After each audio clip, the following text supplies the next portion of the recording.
Scott Barry Kaufman, Wired to Create, Unraveling the Mysteries of the Creative Mind.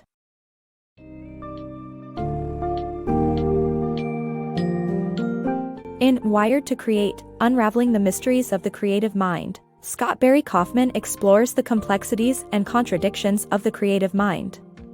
Setting aside the notion that creativity is determined by IQ, the book delves into the paradoxes, messy work habits, and passions that drive creative people.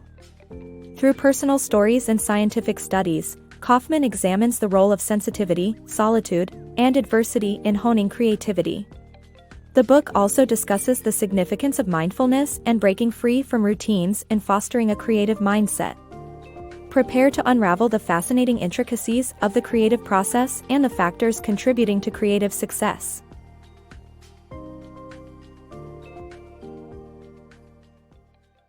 The fascinating messiness of creativity. What makes creative individuals magnetic? There's no one answer, according to psychologist Frank X. Barron, who found no single source contributing to successful creativity. While IQ plays a role, it's not the only factor. Moreover, creative minds are often paradoxical, and the messiness of their minds is also evident in unstructured work habits.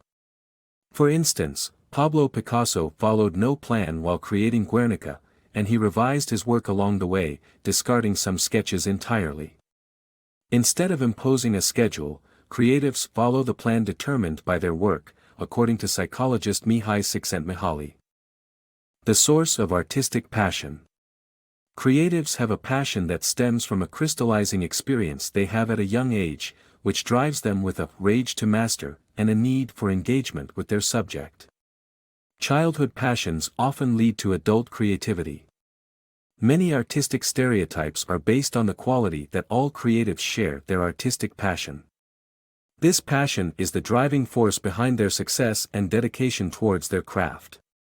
Renowned cellist Jacqueline du Pré always had a passion for music, and it was apparent even in her childhood recitations of nursery rhymes. However, her crystallizing experience came at age 4 when she first heard a cello and said, "That is the sound I want to make." This experience is what developmental psychologist Ellen Winner calls a rage to master, which drives creatives to work towards their goals with great intensity. Creatives' unwavering dedication to their craft is not as exhausting since it satisfies a neurological need. The brains of creative individuals crave engagement with the subject of their passion. Hence, they can focus with intense concentration and motivation to achieve success. Paul Torrance's long-term study showed that personal passion is usually developed in childhood, and it often results in adult creativity. Children who had found their passion at a young age were more likely to achieve creative success than those who didn't have a personal passion despite academic success. Overall, the source of artistic passion is a crystallizing experience that drives creatives with a rage to master and a need for engagement with their subject. Childhood passion is a significant factor leading to adult creativity and success. The creative side of sensitivity. Highly sensitive people process more information than their less sensitive counterparts, which provides them with the perfect fuel for increased creative output. The result is that creative individuals are more attentive to the world's details and patterns, and more receptive to sensations. Biological sensitivity to context, BSC, may be a highly beneficial trait, one that evolved to help us in a variety of situations. Artists often exude confidence and fearlessness when performing in front of an audience. Contrary to popular belief, however, many of them are also sensitive and even shy. Psychologist Jennifer O. Grimes interviewed musicians at heavy metal music festivals and found that all of them were highly sensitive. They perceive aural stimuli with nuance and identify multiple layers to seemingly simple sounds, such as the single toll of a bell. This sensitivity may partially be biological, as studies show that between 10 and 20% of infants have hyperactive nervous systems, predisposing them to increased sensitivity. Being highly sensitive fuels creativity, which nourishes sensitivity in turn. Creative individuals are more attentive to the world's details and patterns, and more receptive to sensations. Researcher Daria Zabalina argues that while sensitive people are more likely to be creative, they may struggle to filter out sensory information from their surroundings, which might not distract a less sensitive individual.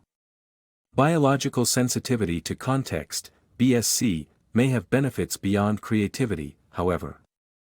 Psychologists W. Thomas Boyce and Bruce Ellis believe that BSC evolved to help humans spot potential threats or stay open to potentially beneficial social relationships, depending on context.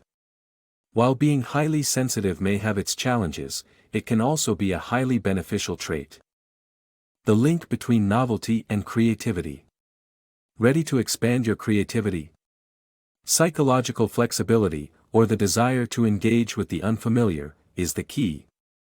Supporting research shows that dopamine, the neurotransmitter linked with novelty, drives imagination and problem solving. The more dopamine we produce, the more likely we are to have vivid dreams and be open to new experiences.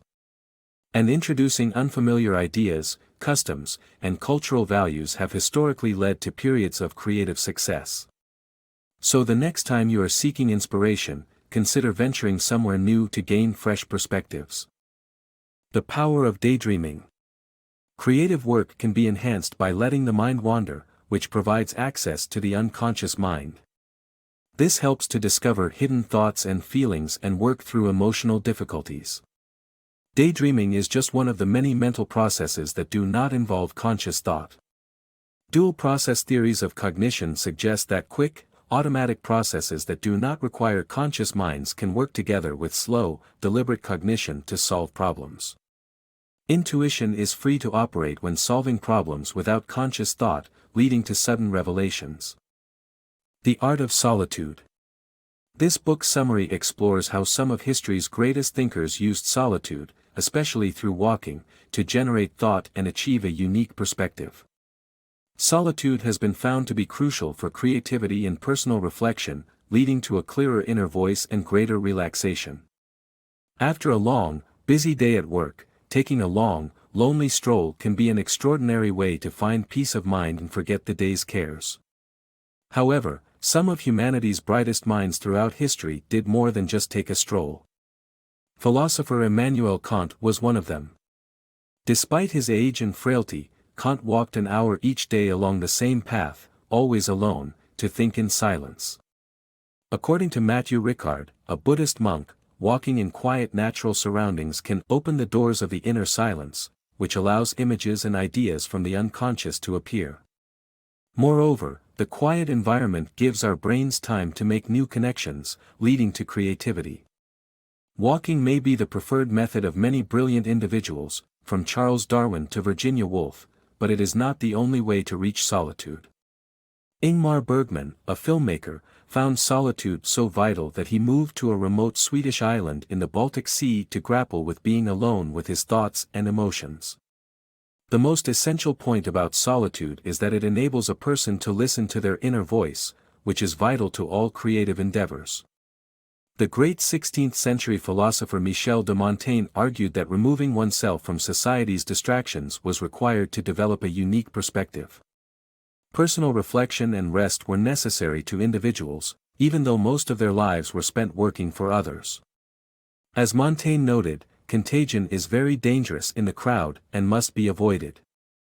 In summary, this book's summary explores how solitude, especially through walking, has been used throughout history by some of the brightest minds for creative insight and personal reflection.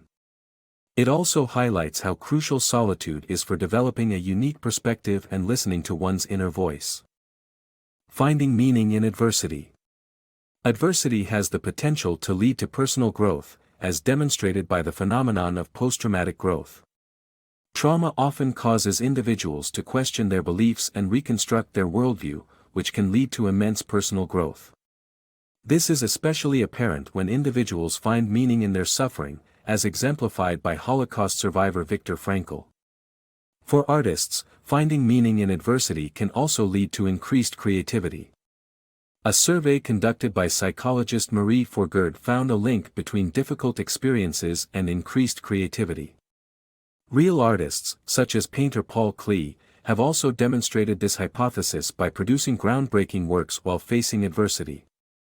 Engaging in the creative act of rebuilding after adversity allows us to recreate ourselves and grow in ways that we may not have thought possible.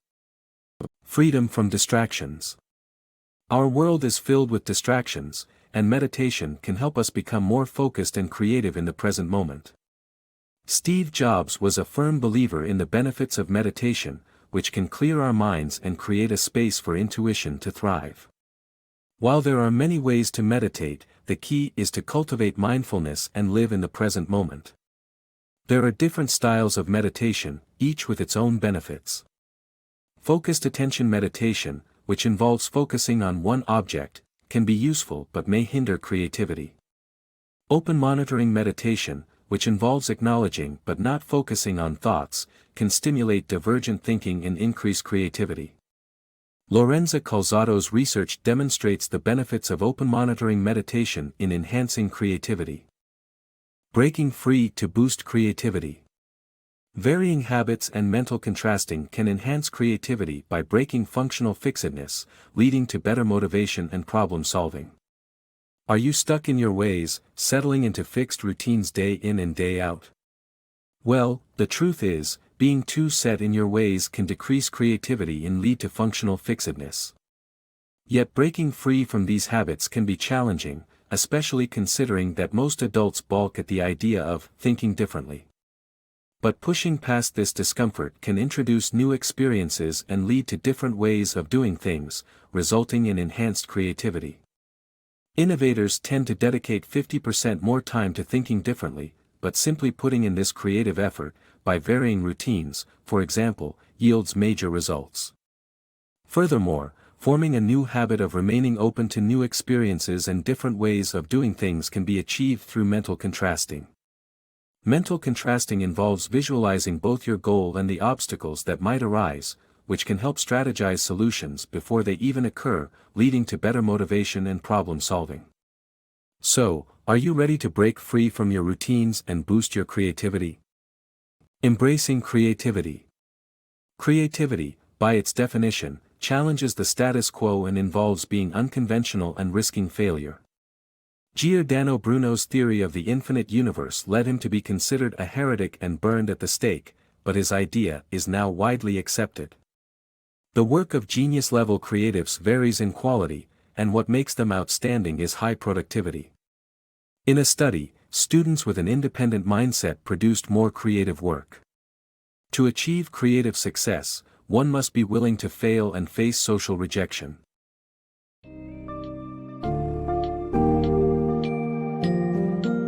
As Wired to Create emphasizes, there is no one-size-fits-all approach to understanding creativity, but some key elements contribute to its development. Sensitivity enriches the creative mind's perception, while allowing oneself moments of solitude helps internalize thoughts and ideas. Overcoming adversity often leads to personal growth, and mindfulness helps focus and tap into the creative flow. Breaking free from routines and embracing new experiences is vital in nurturing a creative mindset. Overall, the book delivers a comprehensive understanding of creativity and its multiple dimensions, inspiring readers to nurture their own creative journey.